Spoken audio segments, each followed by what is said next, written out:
Doctor জিনওয়ালা এমন কি করে বসে যে নিজেরই প্রেমিকার দাঁত তুলে তাকে জীবন্ত কবর দেয়। ডক্টর জিনওয়ালা এবং মেয়েটি একসাথে তার স্বামীকে খুনের পরিকল্পনা করছে। একদিন জিনওয়ালার মনে হয় কোনো এক মেয়ে তাকে দেখছে, কিন্তু যখনই সে গিয়ে কথা বলার চেষ্টা করে সেই মেয়েটির স্বামী এসে পড়ে এবং বলে, তুমি আমার স্ত্রীকে ফ্লার্ট করছো বলেই তাকে ধাক্কা দিয়ে সেখান থেকে চলে যায়। পরের দিন মেয়েটি দাঁতের চিকিৎসার জন্য জিনওয়ালার কাছে আসে। তখনই ডাক্তারের জানা হয় মেয়েটির নাম কায়না। চিকিৎসা শুরু হয়, কিন্তু জিনওয়ালা মেয়েটিকে অপলক দৃষ্টিতে দেখছিল, যেন কোনো এক অজানা প্রেমে পড়ে গিয়েছে। চিকিৎসার পর ডাক্তার তাকে পরদিন আসতে বলে। তখন কায়না তার মার ছবি দেখে বলে, আমি আপনার মার গান শুনেই গিটার বাজানো শিখেছি, কিন্তু বিয়ের পর আর বাজানো হয় না। এরপর সে চলে যায়। যদিও কায়না বিবাহিত, তবুও ডক্টর জিনওয়ালা তার সঙ্গে বিয়ের স্বপ্ন দেখতে থাকে। পরের দিন কায়না আবার চিকিৎসার জন্য আসে। ডাক্তার তাকে অজ্ঞান করে কিছুক্ষণ তাকিয়ে থেকে তার চিকিৎসা করে।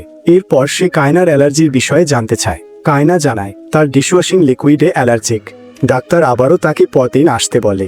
এরপর সে কায়নার ফাইল থেকে তার বাড়ির ঠিকানা বের করে।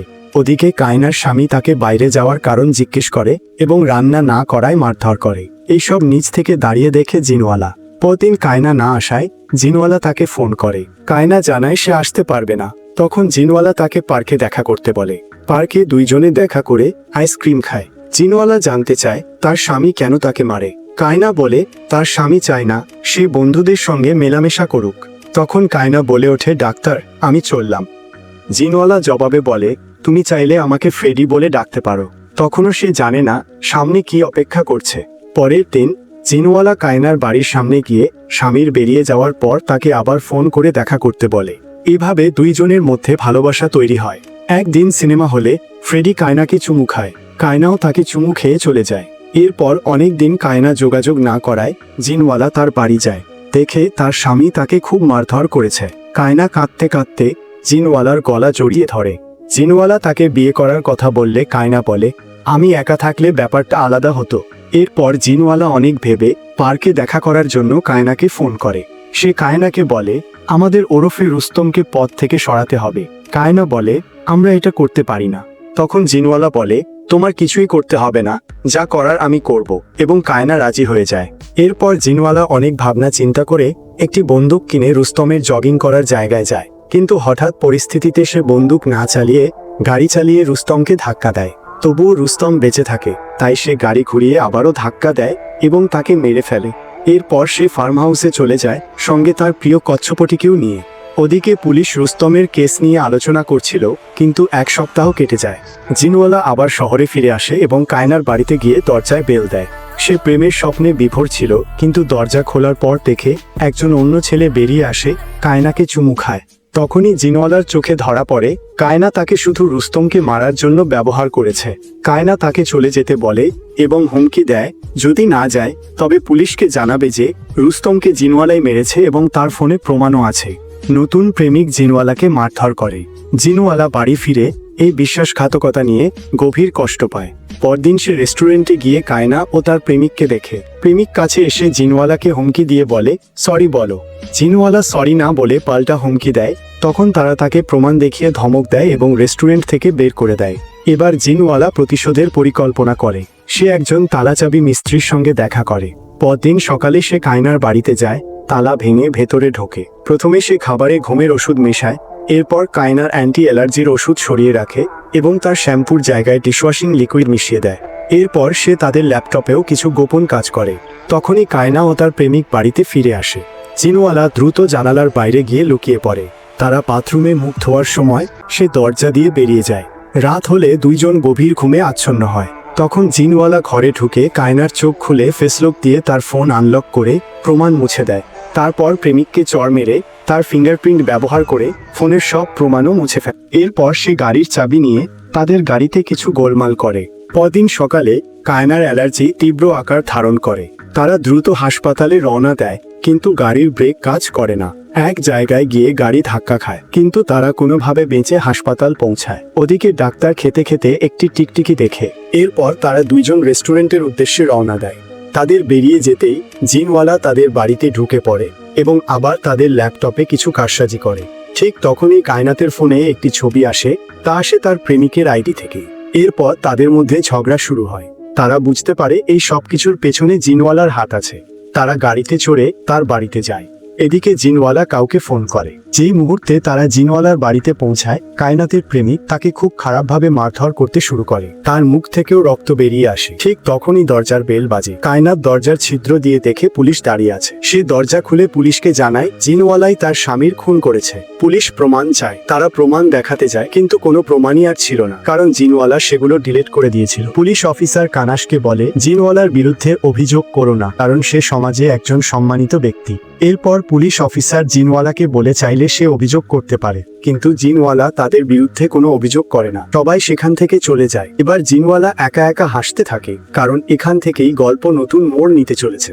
একদিন জিনওয়ালার কাছে ক্যানাজের ফোন আসে। তার প্রেমিক জিজ্ঞেস করে, তুমি কি কখনো টার্টল স্যুপ খেয়েছো? জিনওয়ালা তখন তার কচ্ছপ হার্ডিকে খুঁজতে থাকে এবং সিসিটিভিতে দেখে যে তার প্রেমিক হার্ডিকে তুলে নিয়ে গিয়েছে। এটা দেখে জিনওয়ালা খুব কাঁদে, কারণ হার্ডি ছিল তার সবচেয়ে প্রিয় বন্ধু। এদিকে কায়নাত তার প্রেমিককে বলে, আমাদের ডাক্তারকে মেরে ফেলতে হবে, কারণ তার তো একটাই বন্ধু ছিল আর আমরা তাকে মেরে ফেলেছি। জিনওয়ালা এবার হার্ডির সমস্ত জিনিসপত্র জড়ো করে মাটিতে পুঁতে দেয়। তারপর সে এক ভিখারির কাছে যায়, কিছু কথা বলে এবং টাকা দেয়। ভিখারি পুলিশের কাছে গিয়ে বলে, আমি সেই খুনটা দেখেছি। পুলিশ তাকে গাড়ির নাম্বার জিজ্ঞেস করলে সে জিনওয়ালার গাড়ির নাম্বার বলে দেয়। পুলিশ জিনওয়ালার ক্লিনিকে পৌঁছায় এবং জিজ্ঞাসাবাদ শুরু করে। জিনওয়ালা বলে, যদি আমি সত্যি কথা বলি ওরা আমাকে মেরে ফেলবে। পুলিশ তাকে সাহস দেয় এবং বলে, সবকিছু সত্যি বলো। জিনওয়ালা জানায় কায়নাত ও তার প্রেমিক সেই গাড়ি নিয়ে গিয়েছিল, তবে কি করেছে তা সে জানে না। তবে সে যখন জানতে চেয়েছিল ও পুলিশে জানাবে বলেছিল। ওরা তাকে এমন মেসেজ পাঠায় যেখানে তাকে মারার হুমকি ছিল এবং তার প্রসব প্রাণীকে মেরে ফেলে। সে সেই ফুটেজ পুলিশকে দেখায়। এরপর কিছুক্ষণ পরে কায়নাতকে পুলিশের ফোন আসে এবং তারা তাকে থানায় ডাকে। কায়নাত ও তার প্রেমিক ভাবতে থাকে পুলিশ কেন ডেকেছে। তখনই জিনওয়ালার ফোন আসে। সে বলে, আমি সব পুলিশকে বলে দিয়েছি, প্রমাণও দেখিয়েছি। প্রেমিক জিজ্ঞেস করে, তুমি এখন কি চাও? জিনওয়ালা বলে, তোমরা আমার কার্যতের ফার্ম হাউসে এসে আমাকে সরি বলো। তারা রাজি হয়ে যায়। জিনওয়ালা বলে, এখান থেকে আমাকে কিছু জিনিস নিতে হবে, তাই একটা স্যুটকেস নিয়ে এসো। কায়নাত ও তার প্রেমিক ফার্ম হাউসে পৌঁছে যায় একটি স্যুটকেস নিয়ে। তবে তাদের উদ্দেশ্য ছিল না সরি বলা, বরং তাকে শেষ করা। জিনওয়ালা তাদের ভিতরে আসতে বলে। তারা বসতেই জিনওয়ালা টেবিলের ওপর একটি বন্দুক রাখে। দেখেই তারা ভয় পায়। কায়নাত সরি বলে, কিন্তু জিনওয়ালা বলে, তোমরা হার্ডিকে মেরে ফেলতে পারো না। তখন কায়নাত ধীরে ধীরে এগিয়ে গিয়ে বন্দুক তুলে তার দিকে তাক করে, কিন্তু ট্রিগার টানার পর বোঝে বন্দুকে গুলি ছিল না। জিনওয়ালা হেসে ওঠে। তখন প্রেমিক জিনওয়ালার উপর আক্রমণ করে, কিন্তু সে একটি টর্চের মতো যন্ত্র দিয়ে তাকে ঝটকা দিয়ে অজ্ঞান করে দেয়। এরপর কায়নাত আক্রমণ করলে তাকেও অজ্ঞান করে দেয়। তারপর সে তাদের দাঁতে কিছু বসিয়ে চেয়ারে বেঁধে ফেলে এবং জিজ্ঞেস করে, তোমরা হার্ডিকে কিভাবে মেরেছো বলো। কায়নাত কিছু বলতে চাইলে সে তার দাঁতের পিন খুলে দেয়। কায়নাত বলে, আমি হার্ডিকে মারিনি, রেমন্ড মানে আমার প্রেমিক মেরেছে।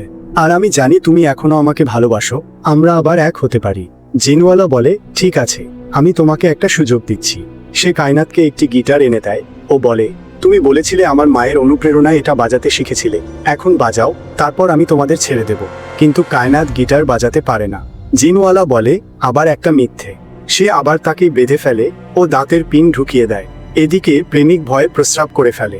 জিনওয়ালা একটা যন্ত্র নিয়ে তার দাঁত তুলে ফেলে, ছিটে অনেক দূর পর্যন্ত যায়। পুলিশ কায়নাতের বাড়ির সিসিটিভি ফুটেজ দেখে সেখানে কিছু পায়। এদিকে জিনওয়ালা প্রেমিকের মৃতদেহ কবর দেয়। পুলিশ দেখে তারা দুজন স্যুটকেস নিয়ে বেরিয়ে গেছে, তাই ভাবে তারা শহর ছেড়ে পালিয়ে গেছে। এদিকে এবার কায়নাতের পালা। জিনওয়ালা তার দাঁত তুলতে শুরু করে। তার চিৎকার পুরো বাড়িতে ছড়িয়ে পড়ে। দেখতে দেখতে তার সব দাঁত খুলে যায়। তার অবস্থা খুব খারাপ হয়ে পড়ে, কিন্তু সে মারা যায়নি। জিনওয়ালা তাকে তুলে একটি গর্তে ফেলে, তার উপর মাটি চাপা দিয়ে জীবন্ত কবর দেয়। এভাবেই ডাক্তার ফ্রেডি জিনওয়ালার প্রতিশোধ পূর্ণ হয়। সে এখন স্বস্তির নিঃশ্বাস ফেলে। এখন আপনি বলুন, ডাক্তার জিনওয়ালা যা করলেন তা কি একদম ঠিক নাকি পুরোপুরি ভুল? যদি ভালো লেগে থাকে তাহলে লাইক করে চ্যানেলটি সাবস্ক্রাইব করুন।